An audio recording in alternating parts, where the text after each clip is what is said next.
oh man, I always get fuzzy stuff in my lip gloss. There we go. There we go. Okay. Hey everyone, it's Natalie, also known as Knitty Natty. Welcome to episode 121 of the Love and Stitches podcast. Today is Friday, October 22nd, I think. I actually don't know the date. It's Friday though. Woo! And I am back to regular podcasting.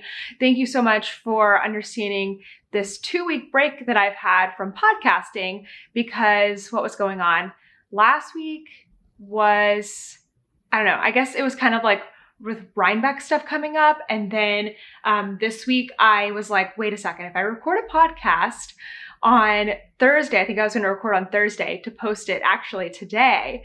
I was like, then I can't record a podcast today because there won't even be 24 hours in between. So I just decided, with all of the Rhinebeck videos coming out, it was okay to take another week and then record an episode and get back into my regular routine. So it's been 2 weeks, so I have quite a bit of knitting to show.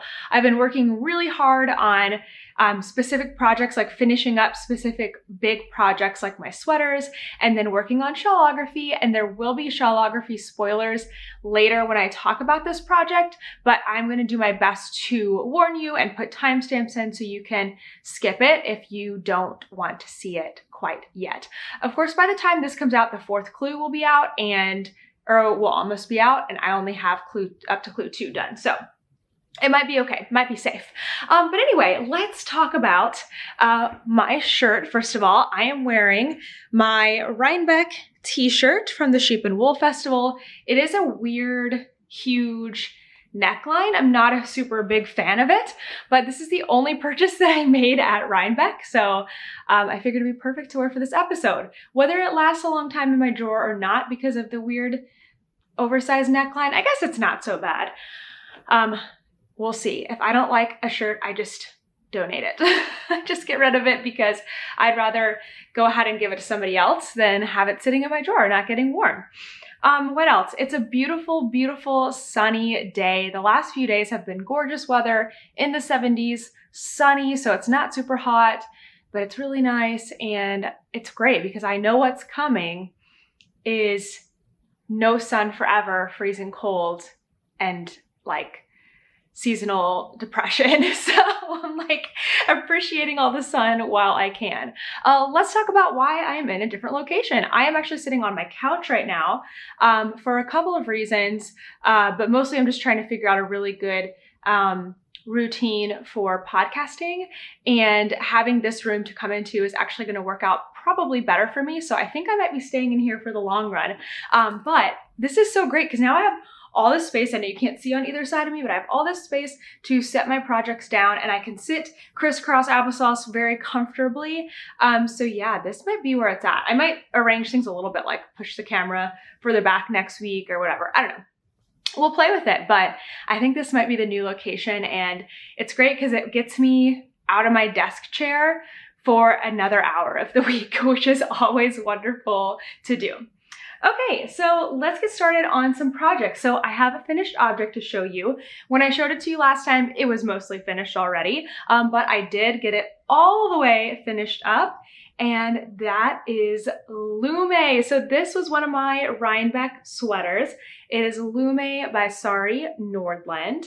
It was so much fun to make, although it is a funny shape because it's got really big sleeves, and on me at least it was kind of a small, tighter body. You can see the back is a little longer, so it's got short rows in it, but oh, it turned out really, really nicely. My friend Rebecca and I, we both made these sweaters and we wore them together to Rhinebeck on Saturday. So if you've seen any of my Rhinebeck videos, you probably saw this finished already, but I hadn't shown it finished on the podcast yet. And I was like, gotta have something to show, a finished object to show this week. So where I was last time, I think it was this sleeve. Yeah, because I didn't fully block this sleeve. I was to like right here on the sleeve, and I ran out of yarn, but luckily Rebecca was knitting the same sweater in the same color, and since we got our yarn from the same store, she had the same dye lot. So when she came up last Wednesday for Rhinebeck. She brought the rest of her yarn. I finished the sleeve, and I had already like woven in all the ends on the rest of the ends on the sweater. I'd blocked the sweater completely by putting my live stitches on some yarn. And so all I had to do is I like barely wet this part. And in person, you can kind of see, now that I've worn it, it's not so bad. You can kind of see like a line here where I started knitting again, but it's not so bad. And I know eventually I'll have to wash this thing again. So I'm just gonna wait until then to like fully block finish the last part. But I did wet it and then just let it kind of dry overnight. And now it's 100% done. It's been worn and I'm very happy with it. I would definitely make a yoked colorwork sweater again because it was a lot of fun to knit. So that's my only finished object. I was like, I have to have that. Hey buddy, you wanna come sit up here? If you could hear the little pitter patter of Toaster's claws, Toaster's toenails on the hardwood. He has been trying to catch a fly this morning that flew in the window. I've been keeping the windows open. I'm out of coffee, man. I might have to make some more coffee after this because I made less than normal, but I think I need it all. Okay, let's talk about whips now. So this, this whip is almost a finished object. It's actually kind of funny. Okay, so these are my, oh shoot, you know what? I just realized that I didn't show the yarn from the Lume sweater. So real quickly, let me show the yarn because then you know we're gonna get rid of these tags. I don't have to keep them in my bowl anymore. This yarn is Blue Sky Fibers.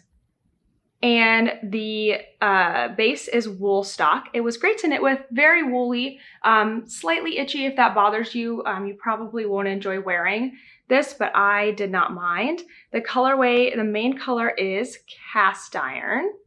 And then my contrast color is quartz crystal.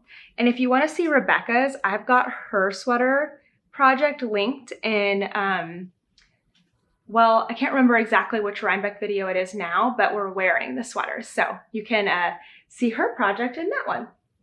Okay, so now back to the socks. So these are my bundle up socks. This one was already finished. And then I have been working since, 2 weeks ago on this project. I guess I was there. And so now I am completely done with the knitting. I actually finished up this knitting last night. And I haven't woven in any ends. I haven't grafted the toe. And could I have done this last night in preparation for this podcast today? Totally. But this is what my brain decided. Well, one, I've been so busy trying to finish up, like staying so focused on finishing projects. I had my 2 sweaters that they're now done. And then I started the shawlography. And so that's been my focus project. So I really haven't been working on socks at all. And so that's why I haven't done that much on them. But then last night I was like, well, I could finish them tonight, or I could show them in the podcast and then finish them and have a finished object next week on the podcast. So that's what I decided to do. Plus, I was just really trying to get something done in my shawlography shawl, and I didn't want to spend like the 15 minutes it would take to graft and weave in all the ends and everything like that. So these are my bundle up socks because the color is the yarn is from Ruby and Roses. There we go, Ruby and Roses yarn, and the colorway is called Bundle Up.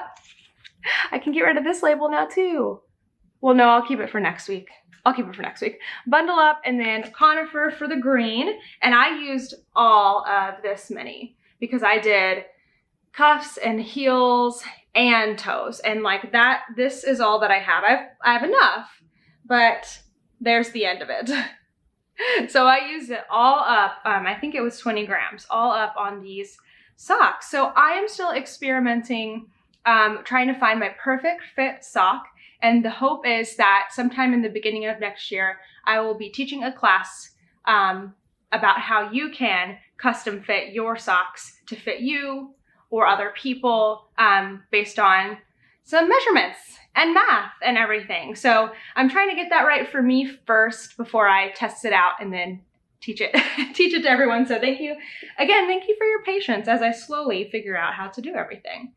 So those hopefully will be, well, no, they will be a finished object here next week. probably something to work on the weekend, so I might just leave them here on the couch to work on. All right, I do have another pair of socks. I actually started a new pair of socks. No, I didn't. I had already started them, but I really started working on them this past weekend. And these are my Haunted Rose Garden socks. Now the pattern here is a little tricky to find because the pattern is a bundle, and then within the bundle is the actual pattern. So let me show you the socks real quick. These are for the Spooky Socks Mal with Whitney of Moonglow Yarn Company and Kay of the Crazy Sock Lady. So this is my Haunted Rose Garden set. And then Kay has her, I think it's called the Crazy Cauldron set. It's like really bright and fun. And her main color is a dark gray, like a bluey gray. Or maybe it's black, I don't know. But this is my colorway, and I am doing the Knitting with Besties sock pattern by Dana Rae Makes. And in the Knitting with Besties sock pattern, there's the plaid blanket socks, and that's what these are. But you have to look up, Knitting with Besties to find the pattern. I think it's $5, and there's technically 2 patterns in there. This was originally made for the Mandy's Making Share a Pair. So you can do just 2 colors with this pattern, or you can do like I'm doing, where I'm using each of my minis for a different, set of 4 ridges, and it's turning out so cute. I really, really like this. So it's been a lot of fun to work on. I just haven't been working on socks because I've been so focused on projects here at home. But maybe when I'm out and about, if I do anything this weekend, I can work on these a little bit more. I've got everything inside my cute little Halloween bag, and I have 5 mini colors, and so they're all in little mini yarn cozies. And this yarn is from Moonglow Yarn Company, and it's the Haunted Rose Garden sock set. I did see a few in her shop still, so if you're still looking to grab that, you should. I've also seen some people use the same colors for knot socks for different projects in like DK weight yarn, and it's super pretty. I'm definitely not going to be finished with these by Halloween, but that's okay. I'm just going to continue to have them be like my November socks. I've got some other socks that I need to start on anyway, so that will be totally fine. I know pattern socks are not really as portable for me, so I need to kind of have like my plain socks and my pattern socks, and then when I have both, it's almost like too much. So know yourself if you want to do pattern socks or not. They always turn out cute, but sometimes they're a bit too much to actually stay consistent on. Okay, lots of whips this week. I also have been working, I'm still loving this bag from, Black Pearl Magic. Where's her tag? I don't know if there's a tag on the outside, but from Black Pearl Magic, I'm still loving this bag. And in here, I have my long summer cardigan, which is the first garment I cast on for the fall garment make along, but it's gonna be the last one I finish because it was not a Rhinebeck sweater, and it's also a fingering weight, long sweater. So it's gonna take some time, but I have done quite a little bit. Where's my marker? Yeah. So when we were taking the train up to Rhinebeck this past weekend, I did not bring shawlography except for the last day, and this and the socks, the Haunted Rose Garden socks, are what I worked on instead. So I actually did a decent amount from my little marker there. So I'm gonna go ahead and move that. So I wanna bring this project back into my daily rotation and work on it every morning for my 30 minutes of knitting, because all of the rows except for the ribbing here are super simple, just knit or purl, and so it's easy to work on while I'm reading in the morning. So that's what I'm gonna do, is bring this back into my daily rotation and just see how much I can get done. It's not a big push project for me right now, but I wanna make sure that I'm not ignoring it. So here we go. This is the Long Summer Cardigan by Joji Locatelli, and one day it will be long. I am knitting it with a fade set. So this is another Moonglow yarn, and this is the Love and Stitches fade set.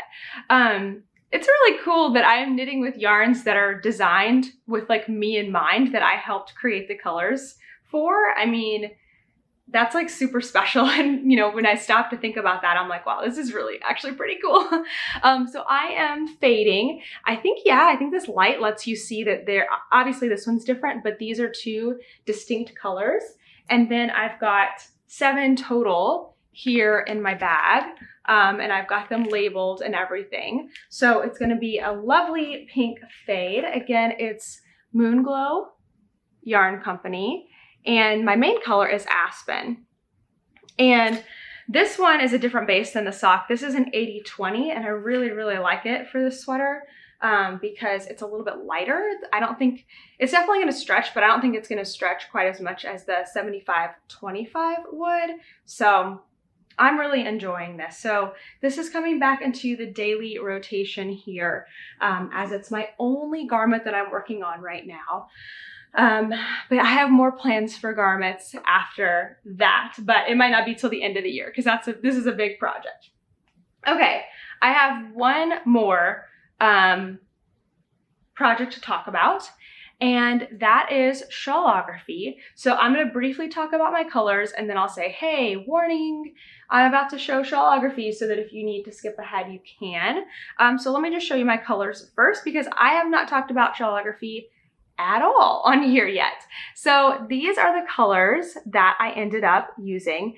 And every time I show this pink on camera, it looks reddish, and it is not. It is like a bright magenta-y, and that's not the right color, maybe fuchsia pink, and it looks a lot better than it does on camera. But these are my colors. I ended up with 6 colors. 4 of which are from my original 5 I chose. I kicked out the yellow and I brought in a super dark gray and a light gray from my stash to kind of balance things out. And I think this is very like kind of Halloween-like. So I'm really, really enjoying it. All right. Here's where, if you haven't seen clues 1 and 2, that's all I've done is clues 1 and 2. If you haven't seen clues 1 and 2, there's going to be a timestamp down here where you can skip ahead to the next segment of the podcast so that you don't have to see shawlography. Because I am going to show mine now, and I am all the way on the very last section of clue 2. I'm not quite done yet, but I am at the very last section. So, are you ready? Make sure you've skipped ahead if you don't want to see it, or it's going to be too late for you. Ready? 3. Ooh, there's a flash. 2, 1. Ta-da! Oh my goodness. Okay, so I am liking this more and more every single section that gets added. So here is the first 2 sections. This was section 1, and section 2 was a big section. So you can see I already added in my 6th color there. I've just been adding it throughout. And then section 3 right here, that was really fun. I enjoyed that a lot. Let me focus. There we go. And then this was section 4, the end of clue 1. It was a lot of knitting. It was a lot of knitting. I didn't quite finish in like by Friday, but I was really, really close.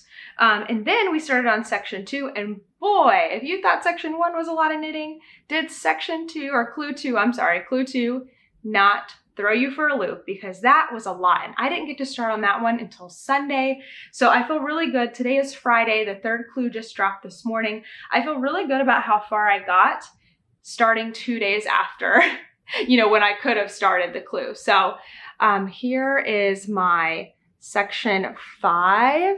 This is when I really started to be like, okay, I think I'm gonna like my colors together, because I wasn't digging it all up here.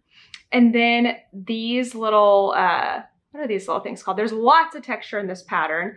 Man, what were these called? I don't know. I did not enjoy making these, but they're fun. I think they kind of look like dragon scales a little bit.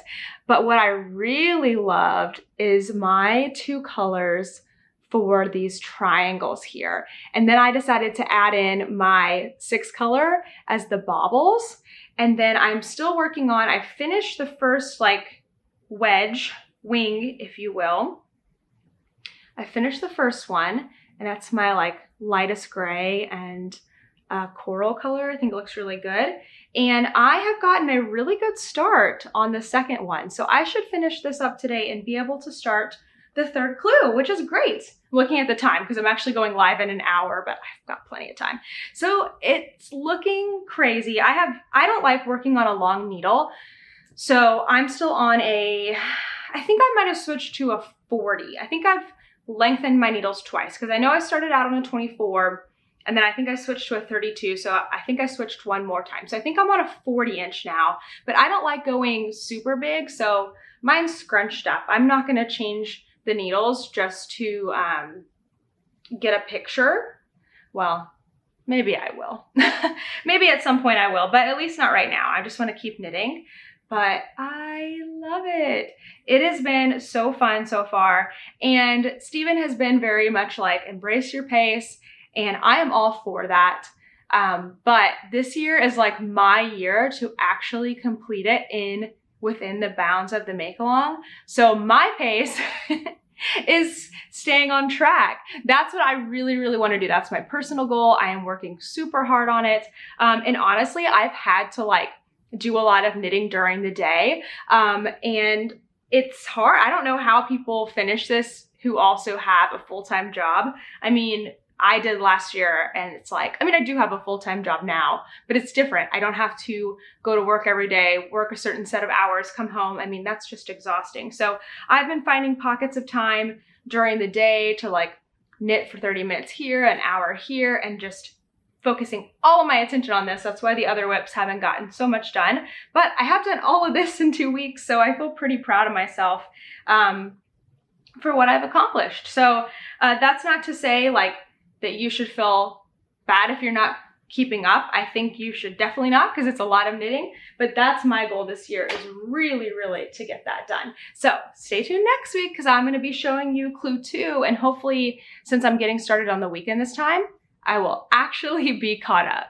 Okay, let's do some questions. So if you ever have any questions for me you want me to answer here on the podcast, just head to Ravelry in the 11 Stitches Ravelry group and head to the Ask Me thread. I will tell you that I am not able to stay like super current on the questions. For example, the questions I'm answering today are from September 20th. So if you have any questions that you need like answered today, just a reminder that I do have private lessons every single Wednesday. You can book one for yourself for 30 minutes or an hour, or I have a new option, which is a drop-in help. I say drop-in because you do have to schedule it at least 36 hours before, just so I know what you're asking so I can prepare. But this is a really great option for questions that you need answers to fast, but they're quick questions. So basically it's a full hour every Wednesday from noon to 1 Eastern time, where I am going to be available to up to 5 people. So you have a quick question that's 10 minutes or less. You can come in during that hour. It's just $10 and I will be able to answer your question.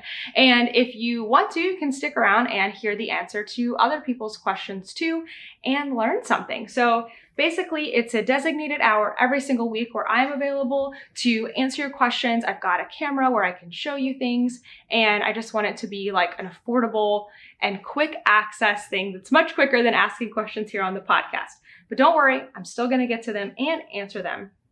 So here's our first question today from KL8233. How do you knit and not fall or walk into others? I recently fell while walking, so I don't think I should try to knit. Well, definitely don't do that because we don't want it to be dangerous for you. But I always pick projects that are small and portable and that are plain stockinette knitting, which is gonna be socks.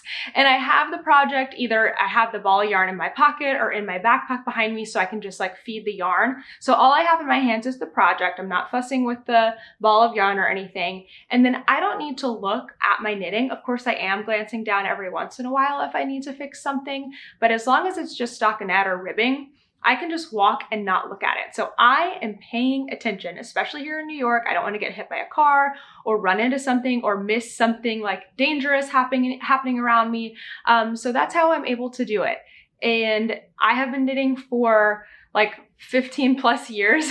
So don't feel intimidated if you started knitting more recently and you're like, I can't knit without looking. Like, don't worry, I still can't crochet without looking, and I've been crocheting for a long time too. So it takes time and practice, but once you can do it, it's great, because then you can, not be distracted, or you can, knit while you're talking. You can knit in the movie theater. It's really fun when you can knit without looking, but simple projects only. Next question is from Allie Kramer. Hi, Natalie. My question today is kind of a preference thing, not really a technique or anything. I am making my first sweater with hand-dyed yarn, and everything has been going good with alternating skeins to avoid pooling until I got to the sleeves. I have done a couple inches in the first sleeve, and there is a very obvious color change. I think it's because of the way the yarn is dyed and the way the colors line up on a smaller circumference. The collar is darker too. I am just unsure if I should leave the color change or not, but I don't really know what else I could do as I'm already alternating skeins. Also, I know it's a preference thing, but it's bothering me. As I said, I just don't know how I could fix it. Thank you so much for any ideas. You always give the best advice. Oh, thank you, Allie. Okay, so here's the picture of what this sweater is looking like, and you can see it is very obviously different once she has started the sleeve. And that's doubly frustrating because she has been alternating skeins. So let me share a couple things that I can think of. One, I think you might be onto something here with the smaller circumference changing the way that this looks, because the yarn you're using is very much like a light and a dark color with the red and the white. In a larger circumference, the red and the white are just like spread out. So they're kind of giving a lighter appearance overall. But when you're in a smaller circumference, those reds are stacking on top of each other more often, and it changes the way that it looks. But to me, it looks like even more different than it would, I think, if you had those exact same skeins used for your sleeve. So here's a couple other suggestions that I have.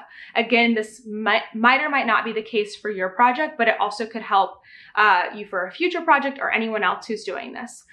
So when you have hand-dyed yarns, it's recommended, even if they're solid colors, especially if they're solid colors, to alternate your skeins, because the yarns are not going to be exactly identical because they're dyed by people and not by machines. Even when you have machine dyed yarn, if it's a different lot number, like a dye lot number, they can be different. So alternating skeins basically means in a flat project, you're working 2 rows, a right and a wrong side, and then switching to the next skein, right and wrong side, and you just carry the yarns up. If you're in the round, you can alternate every single round. So when it comes to sleeves, because I have done this with a sweater of mine too, the problem is that, let's say you're starting at the collar, and you are alternating yarns, and you at some point split for the sleeves, and you put, skein numbers 1 and 2 that you've been working on, stop here, and then skein numbers 1 and 2 keep going, and then you switch into skeins 3 and 4, and then when you come back up to the sleeves, you're going from skeins 1 and 2 abruptly to skeins 3 and 4, which, if they're different enough, there's going to be a noticeable difference. So something that you can do is, when you split for the sleeves, you can keep working your body, but don't use up all of the yarn. Stop when you have 10 grams or something of each one, or maybe 20 grams of each skein that you've been alternating, and cut them off and reserve them for your sleeves. That way, when you start the sleeves again, you're still using skeins 1 and 2 for a little bit, and then you can fade in skeins 3 and 4. It makes the transition a little bit less abrupt. Of course, you're going to have more ends, but at the end of the day, if you like the way your sweater looks and it looks cohesive, you're going to appreciate that more than 4 to 8 extra ends. The other thing that you can do, sorry, I should have started with this, is when you're looking at let's say you have 4 skeins of yarn, when you're looking at your 4 skeins of yarn that are hand dyed, see if they look different, because they probably do. Some might be lighter, some might be darker, which I'm wondering if that's the case here. Like the skein that you picked up for the sleeve, to start with the sleeve, maybe it's just a darker skein overall. Maybe it has more red in it. And sometimes you'll get 2 lighters and 2 darker skeins. So what I like to do is pair one lighter and darker together to alternate, the other lighter and darker together to alternate, so that overall you have a more cohesive look. So I'm wondering if the sleeve skein you're starting with is also just a darker skein, and if maybe it would be better if it was paired with a lighter one to alternate. And the best way to look at this is to actually untwist your skeins and lay them out, and then you can look at them that way instead of just in the hank. So those are the 2 things that I'm aware of that might help for future projects. As far as this one goes, I don't really know. You could take out the sleeve and just see if you start with the other skein, if that's better. But if you're already alternating, that's really challenging. And again, I think you're onto something with the smaller circumference. It can definitely change the way that a yarn looks. So I'm so sorry. That would definitely bother me too. So don't feel like you shouldn't be bothered by that. I would be bothered by it too. Okay, next question. This one is from AWNM. Hi, Natalie. I found a cool pattern for a baby blanket to knit, but it's in worsted weight yarn, and I want to use fingering weight yarn from my stash. Is there an easy way to tell how many more stitches to add to my cast on to get the proper width? The pattern is stockinette with a slip stitch feature every 5th stitch. Do I just count the stitches between the repeats and increase the cast on to add extra repeats? Is swatching the answer? Thanks. And then she included a link to the Lincoln baby blanket. So I did take a look at that. It's super cute. So yes, you are definitely correct. So this is an Aran weight baby pattern, 16 stitches over 4 inches. And she's wanting, or this person is wanting to convert it to fingering weight, which would be more like 32 stitches. So that's going to be like twice, you're going to need twice as many stitches, just like as a first guess, because of the gauge differences. Maybe if your gauge is more like 28 stitches over 4, you wouldn't need exactly double the stitches, but the answer is of course to swatch. So you could, cast on, swatch in pattern, and then measure. Okay, I get 8 stitches per inch, and the baby blanket's supposed to be 30 inches wide. 8 times 30, that's this many stitches. But then you need to make sure it works for the repeat. So it sounds like you already are familiar with that because you're looking at the repeats. So if it's a repeat of, I think you said you slip stitch every 5th stitch, so a repeat of 5. So you'll probably need a multiple of 5, the repeat, plus whatever's on the edges, because it's always something on the edges. It's not going to be just a perfect multiple of 5.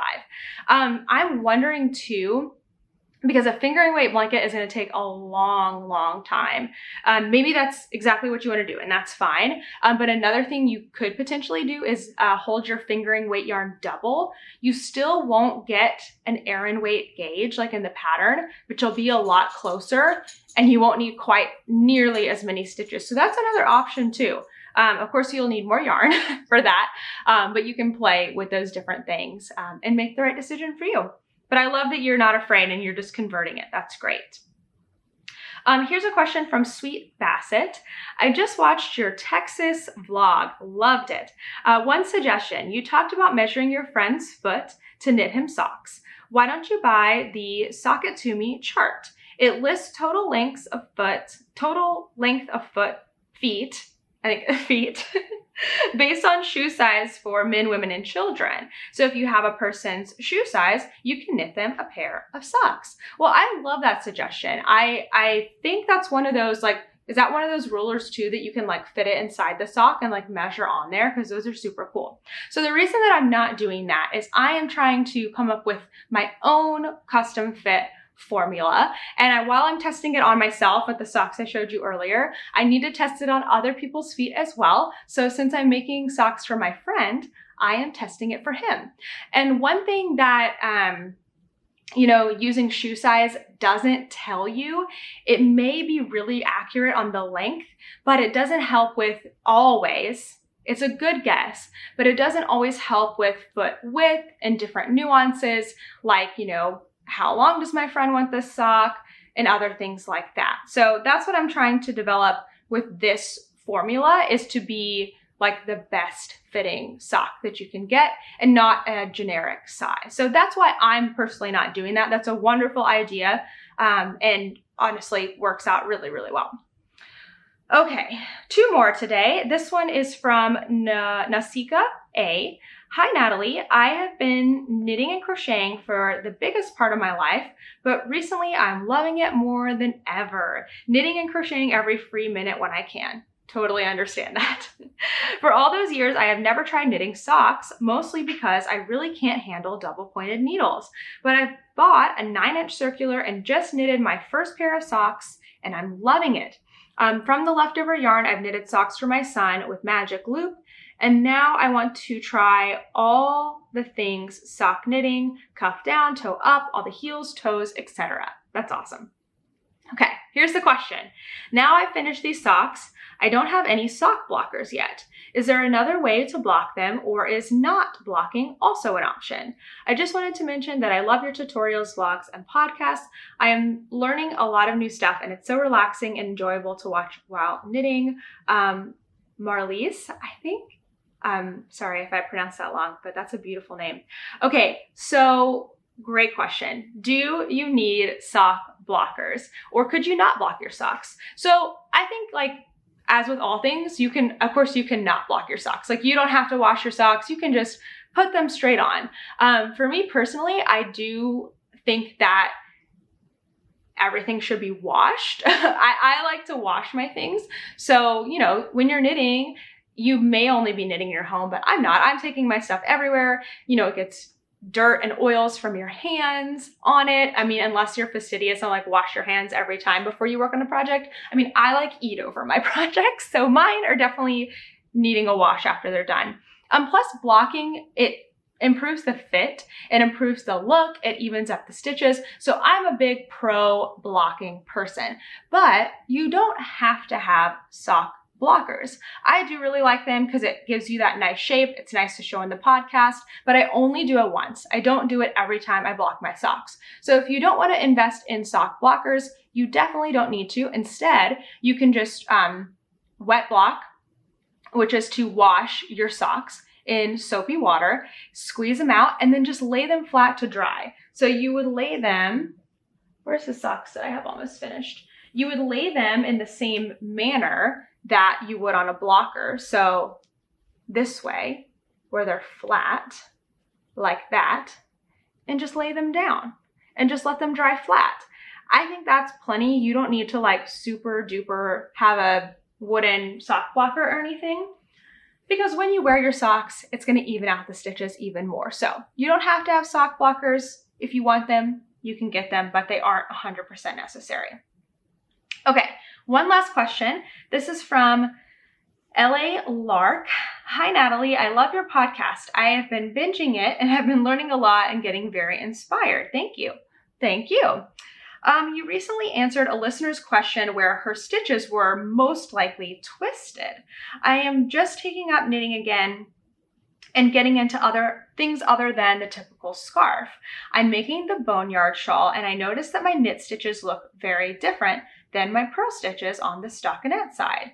I guess my stitches are twisted too, but I have rewatched basic stitch videos and I can't figure out what I'm doing wrong.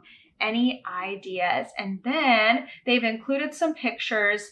Oh, here we go. Thanks so much. Greetings from Bogota, Colombia. Oh, how cool.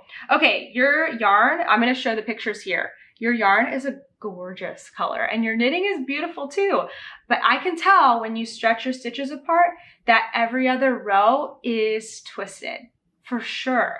So I'm so glad you noticed that and that you're asking that, because I know that can be really hard when you've been knitting for, you know, however long, and then you're like, darn it, this is what's going on. How did I not know, or how did nobody tell me? So I really appreciate you trusting me and trusting us to share that. So let's talk about a couple different things that could be going on. I can't tell. I'm trying to look right now to see if I can tell if it's your knit stitches or your purl stitches. I think it is your knit stitches. because your garter looks fine, but once you start doing stockinette, it is twisted. However, wait, you know what? Actually, I'm gonna reverse that. I think it might be your purl stitches. I'm trying to follow the garter ridge and then go, okay, what would be a knit row? What would be a purl row? But okay, I'm gonna reverse. I think it might be your purl stitches. So I would take a closer look at purl stitches and watching some purl stitch videos.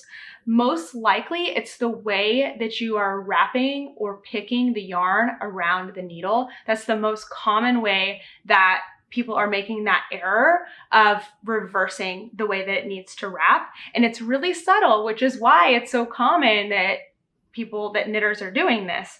So I would look at purl stitch videos. I think your purls are wrapped the other way and your yarn needs to go around the needle for purl stitches the opposite direction, and that will fix things. Most of the time, that is what's going on. So take a look at some other videos and see if you can figure that out. If not, please send me a direct email and I will work with you until we figure this out. I promise I will not let you continue going on like not being able to figure this out, because I know it's very frustrating. Somebody messaged me on Instagram after that last question that I answered last 2 episodes ago or 1 episode ago, and they said, this is super fascinating. They said, you know, it's not incorrect to wrap that way or knit through the back loop or different things.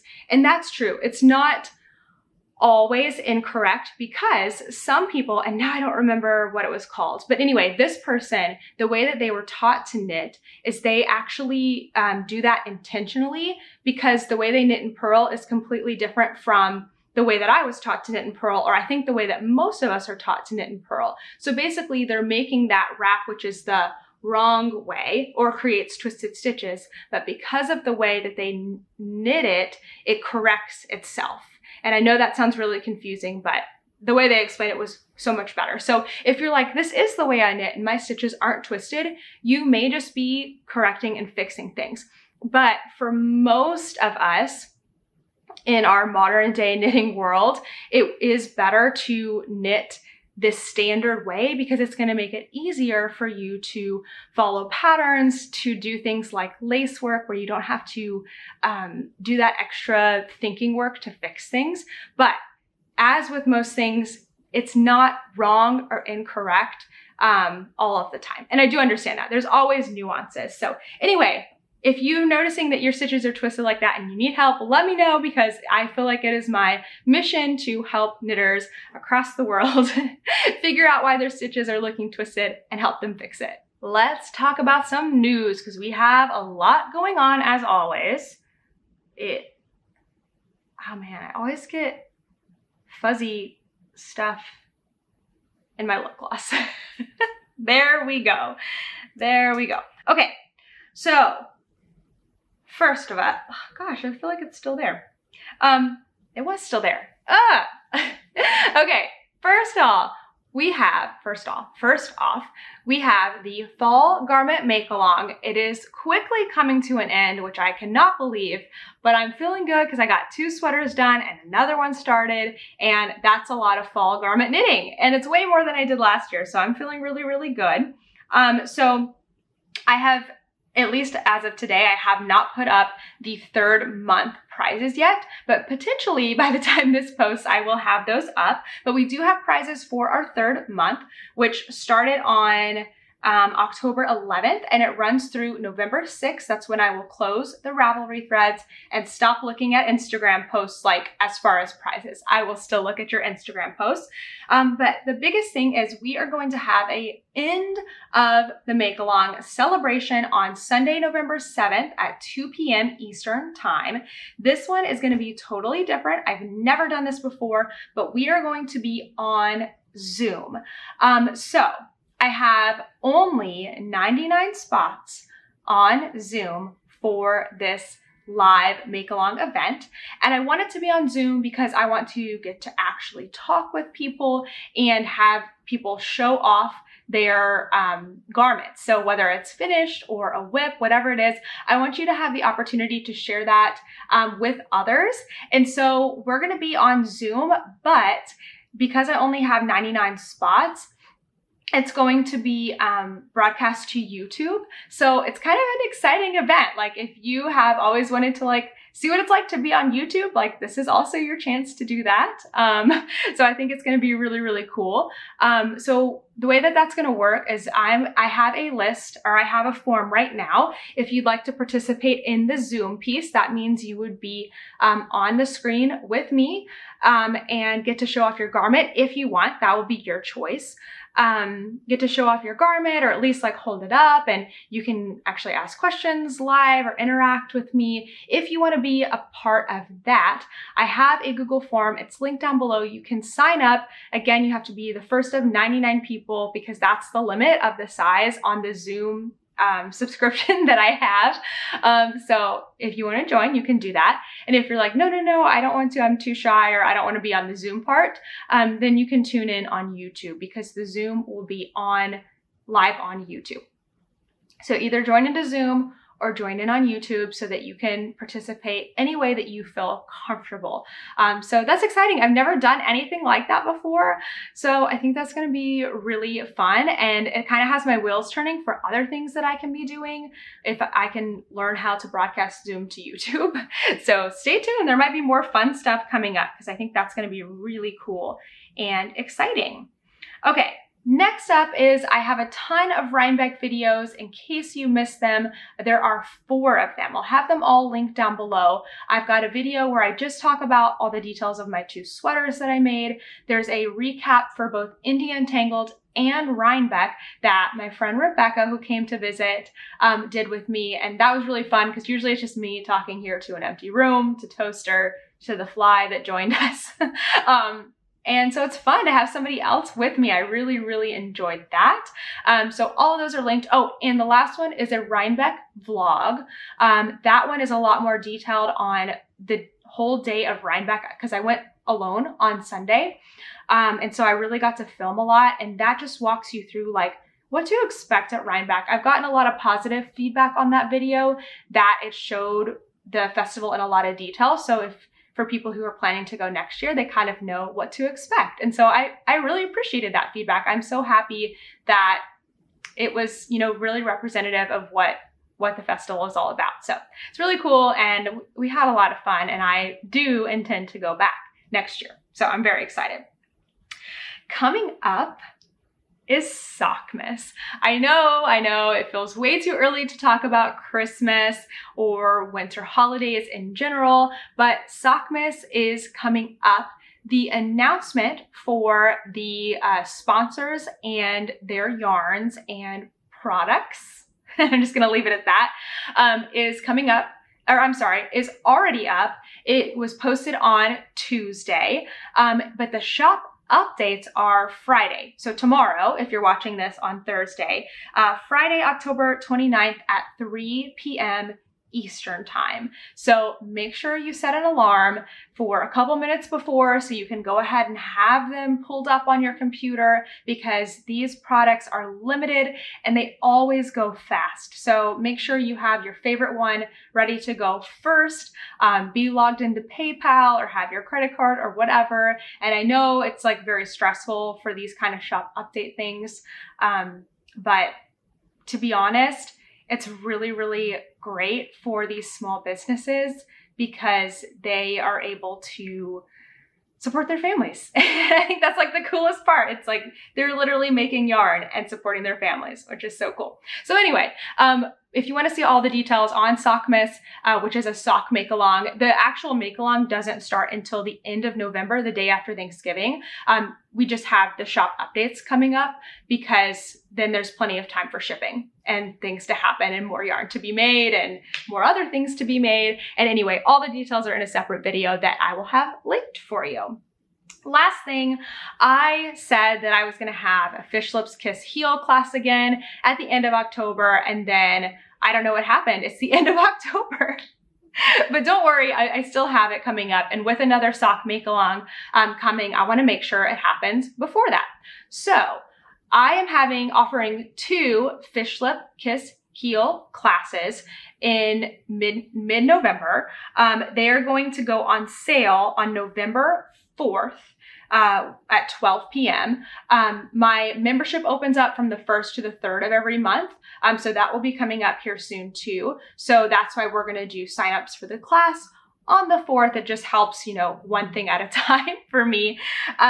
So the classes will go on sale on November 4th, but they will be held the following week on November 10th and 11th. And I'm offering 2 times at lunchtime, 12 to 1:30 p.m. So you'll be in, it's a 2-part class. So it'll happen on the Wednesday and the Thursday. You'll either be at 12 to 1:30 Wednesday, 12 to 1:30 Thursday. You get both the times. Or I have an evening time because I know for a lot of people that you can't take an hour-and-a-half lunch break or, whatever you have going on during your day. So the nighttime one, it's a little bit late, but I'm hoping that will be good for my Pacific Coast people.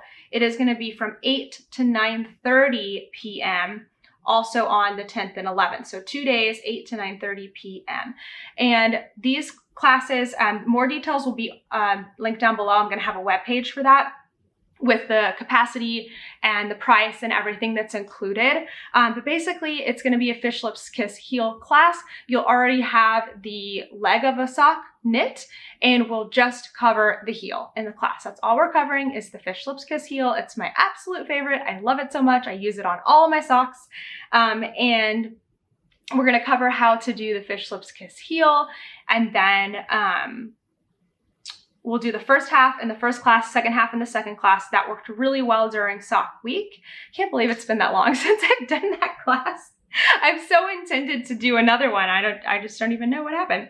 And all of it will be recorded and sent out to you. So even if you, can't make it to the full lesson, if you have to come in 30 minutes late or leave 30 minutes early or something just happens that day, don't worry, you're going to get the whole class sent out to you and you will have that forever to watch. So yeah, more details will be on the page. So make sure to check that and then send me an email if you have any questions, but that will open up November 4th. That was a lot of news. All right, let's talk about life. So basically everything that has been going on in my life lately has been work, knitting, and Rhinebeck. So we've already talked about pretty much all of that. And my work is this. I mean, that's literally all I've done. I don't think we've done anything else. Oh, we did have a friend, one of my coworkers from back in Texas came up to New York with her husband. And so Kent and I got to go to dinner with them. That was 2 weeks ago though. That was really fun. Of course, Rebecca came last weekend and we went to Rhinebeck. I can't believe it's already been a week. I honestly don't know what happened to this week. Time is just flying by so fast. It's almost Halloween. I have been watching lots of Halloween movies and posting them on my personal Instagram, which is all of this and that, and doing reviews. I've been watching a lot of TV because I've been doing a lot of knitting. And that's been really fun. Tonight, I am going to meet somebody at a yarn store at String Thing Studio in Brooklyn, and I'm finally going to a knit night. It's been so long since I went to Yarnia for an in-person knit night, and after Rhinebeck, I'm like, yeah, I need this in-person, socializing. I love doing the Zooms. It's so much fun, but there is just something about getting together with people in person. So I'm going to be going to that tonight. I'm super excited for it. That's pretty much all that's been going on in my life. Yeah, that's honestly it. The weather's been great, but soon I'm hoping to be wearing some sweaters on the podcast for you. All right. Last little thing, bringing me joy. This is going to sound weird, but I've kind of enjoyed being mostly monogamous on my projects. So I've had to really focus these last few months because I've had deadlines. So I had a big focus on my butter swatch sweater. Then I had a big focus on my Lume sweater. And now I'm super focused on shellography. And while I don't think that I will ever just be a one project at a time person because I need, with all the things that I do, I like having a portable project and a simple project and all of that. It's been really nice just to really focus on one thing and you realize just how much you can get done when you're just single-mindedly focused on something. So that's been really, really nice for my brain. I've really enjoyed that. So that's been bringing me a lot of joy, and learning all these techniques in shawlography too has been a lot of fun. All right, I think that's everything. I'll see you next week. And what do we need to be reminded of? Don't forget those SockMess shop updates. I'll have the video link for you too, so you can see all the details. All right, everyone, have a wonderful weekend, and I'll see you in the next one. Bye.